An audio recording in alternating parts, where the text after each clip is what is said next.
Na Câmara dos Deputados, havia também duas PECs tramitando. Essa do Reginaldo Lopes, deputado do Partido dos Trabalhadores, e aquela da deputada Érica Hilton, do PSOL, que era até mais radical, com uma redução da escala para 4x3 e uma redução da jornada de trabalho para 36 horas. Acabou prevalecendo a PEC, que é essa que a gente está vendo agora, que passou para o Senado Federal.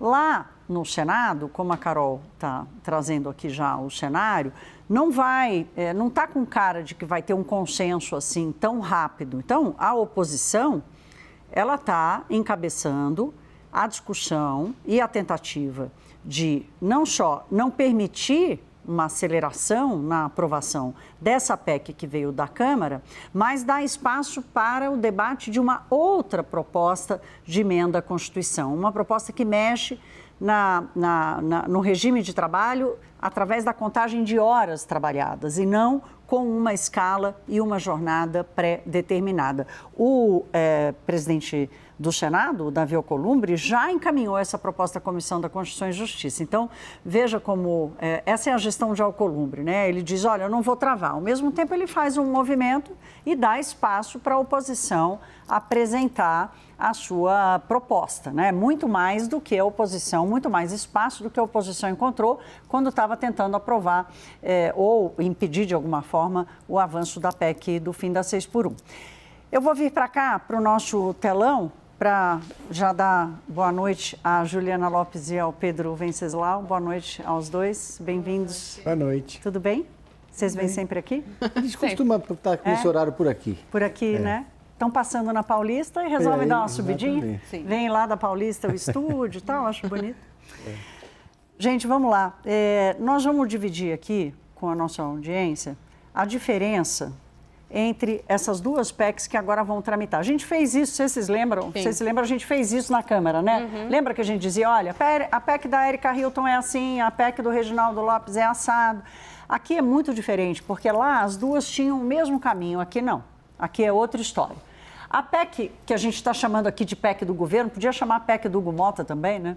A PEC do governo é essa que foi aprovada na Câmara ontem, 8 horas diárias, 40 semanais, 2 dias de folga semanais obrigatórios. A folga é obrigatória. 14 meses de transição, depois de 60 dias da promulgação, já baixa 2 horas a jornada e depois 12 meses à frente, completando, portanto, 14 meses, outras 2 horas, mais 2 horas para chegar às 40 horas semanais. Qual é a PEC da oposição? Lembrando que Juliana Lopes trouxe esse tema aqui para a gente. Desde a semana passada, ela já alertava que isso poderia ter algum espaço de discussão. Pagamento por hora trabalhada, com limite de 44 horas semanais. Então, aqui não tem redução da jornada. Aqui tem uma negociação de contrato individual, acordo coletivo. Portanto, aqui é aquela regra em que o combinado, o acordado prevalece sobre o legislado, contrato individual, acordo coletivo, 180 dias de transição. Um modelo mais parecido com o que acontece em algumas economias avançadas. Juliana, eu começo... vou começar com você, Pedro. Um dos nomes que está apoiando esse projeto e que fez bastante pressão na Câmara dos Deputados, chegou aí conversar com o Alcolumbre, é o presidente da Fiesp, Paulo Scaff. Você conversou com ele? Pois é, nosso vizinho aqui, Paulo Scaff, aqui na Paulista. Paulo Scaff está em Brasília, ele não está sozinho, ele montou uma verdadeira força-tarefa, são 30 lideranças do setor produtivo que, segundo a Fiesp, representam 50% do PIB e 25 milhões de empregos. Ele tem sido um crítico dessa PEC que passou na Câmara dos Deputados e nessa reunião que ele teve com o Davi Alcolumbre também estavam presentes o senador Luiz Marinho, autor da PEC da oposição, a senadora Tereza Cristina, entre outras lideranças.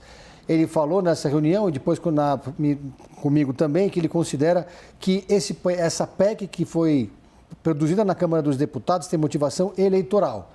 Disse ainda que ela deixa todo o processo engessado e que cada setor tem as suas especificidades e também a sua produtividade, pode afetar a produtividade. Classificou a PEC da Câmara dos Deputados, o relatório que foi apresentado como muito ruim E disse ainda que ele fez um alerta nessa reunião, ele e os empresários que estavam com ele, de que a PEC pode criar insegurança jurídica porque ela elimina mais de 2.000 acordos coletivos. E aí eu questionei sobre essa PEC da oposição. Ele disse que apoia essa PEC, gostou da ideia do senador Rogério Marinho. Então, basicamente, ela se tornou a última esperança, a boia de salvação de quem tenta evitar o fim da escala 6x1. Paulo Scaff, então, segue em Brasília, segue mobilizando o setor produtivo, percorrendo os corredores do Congresso Nacional, até que essa proposta chegue, enfim, ao plenário do Senado. Juliana, desde que você trouxe esse tema aqui para o Hora H, você alertava para um cenário de baixa adesão, quase como um cumprimento de obrigação. A oposição não adianta só ficar falando mal de um, tem que apresentar uma alternativa ao que está errado. Qual é a expectativa das lideranças no Senado para isso? Esse movimento tende a crescer ou o seu diagnóstico se mantém? Se mantém, Thaís. Boa noite para você, para o Pedro também. Eu fui conversar hoje com as lideranças da oposição para entender, olha, vocês estão colocando a assinatura nessa PEC. Como é que isso vai andar diante da vitória que foi vista na Câmara dos Deputados, vitória para o governo, para Hugo Mota, para muitos parlamentares, porque foi um placar muito considerável, muito elástico, né? E o que dizem os próprios integrantes que eu ouvi na oposição? Olha, a gente acha que não tem tempo nem espaço para esse debate aqui no Senado Federal. É claro que como a tramitação e a maneira como a oposição reagiu a isso na Câmara ficou de uma maneira meio atabalhoada, depois teve ali até um apoio a 4x3, né? Mas na verdade não era um apoio, era uma maneira de expor o governo. Ficou muito estranho diante do eleitorado, da população, a maneira como a oposição reagiu. Então a ideia do Senado é mostrar que existe uma alternativa, que ela foi construída, e vamos lembrar que não é uma novidade porque já estava com um projeto ali de Maurício Marcon lá na Câmara dos Deputados muito parecido com essa questão das horas trabalhadas. Agora, o que eles me disseram? Ainda que a gente coloque esse nome e esse apoio nessa proposta alternativa, tem todo mundo aqui fazendo o cálculo de como isso pode ser visto de maneira impopular, diante do placar que foi visto na Câmara dos Deputados e da repercussão desse assunto nas redes sociais. Aí me lembrou um senador com quem eu conversei hoje do que aconteceu com o Rogério Marinho em 2018. Ele foi o relator da reforma trabalhista Exatamente. Em 2017 e não se reelegeu. E não se reelegeu. Então, Sim. assim, ele foi até colocado depois, né, como secretário especial da Previdência, era parlamentar quando a reforma trabalhista estava sendo discutida no Congresso Nacional, mas entenderam ali que foi tão impopular aquilo que estava sendo discutido, né, pensando no que a população estava vendo, que isso atrapalhou os planos políticos de Rogério Marinho, depois virou ministro, mas enfim, foi uma outra história, ele virou suplente, mas não conseguiu se reeleger. Então, toda vez que isso é discutido ali no Congresso Nacional, no Senado Federal, eles lembram isso, como é tratar com um tema impopular. Lembram também da tramitação da PEC da blindagem, que na Câmara passou e virou uma grande crise para a gestão de Hugo Mota, que de alguma forma foi vista como resolvida pelos senadores. Então, é como se eles não quisessem voltar atrás diante da avaliação da população.